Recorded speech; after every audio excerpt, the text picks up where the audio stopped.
আসসালামু আলাইকুম, সবাই কেমন আছেন? আমরা কিন্তু কম বেশি সবাই মাছ ভুনা করতে পারি। তো আমি আজকে ভিন্ন সাথে মাছগুলো ভুনা করব, চলুন দেখে নিই। তো আমি ফার্স্ট লবণ হলুদ মাখায়ে মাছগুলো ভেজে নিলাম। তারপরে আমি এইখানে পেঁয়াজ আর জিরে ভালোভাবে ভেজে নিলাম। তো তারপরে এগুলো এখন পাটায় বেটে নিব। আর এই তো আমার মশলা কিন্তু বাটা শেষ। এখন আমি একটি কড়াইতে তেল দিয়ে দিলাম পরিমাণ মতো। তেলটি গরম হয়ে গেলে বেটে রাখা মশলা দিয়ে দিব। তো এই তো মশলা দিয়ে দিলাম। এখন আমি এগুলাকে ভালোভাবে নেড়েচেড়ে নিব। আসলে আমি আর কোনো এখানে মশলা অ্যাড করব না, জাস্ট লবণ হলুদ আর ঝালের গুঁড়া। তো এই তো এখন আমি এর ভিতরে লবণ দিয়ে নিব। তো তারপরে আমি এখানে পরিমাণ মতো ঝালের গুঁড়া দিব। আসলে আপনারা চাইলে ঝালের গুঁড়ার পরিমাণটা বাড়ায় দিতে পারেন, তাহলে মজা লাগবে। তারপর আমি হলুদ দিয়ে এখন এগুলো নেড়েচেড়ে নিলাম। দেন আমি এখানে ভালোভাবে নেড়েচেড়ে নিয়ে একবারেই পানি দিয়ে দিব।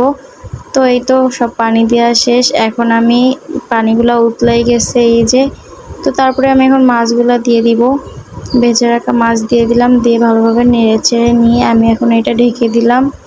তো এই তো 10-15 মিনিট পরে মাছ দেখি বলক উতলাই গেছে। তো এগুলো ভালোভাবে এখন নেড়েচেড়ে নিব। আর তারপরে কিন্তু এখানে আমি জাস্ট একটা কাঁচামরিচ ফাটাই দিয়ে দিলাম। দিয়ে এখন আমি তো নেড়েচেড়ে নিব কিছু সময় জাল দিয়ে। আর এইভাবে মাছ ভুনাটা কিন্তু অনেক মজা লাগে। আর আমার মাছ ভুনা কিন্তু রেডি।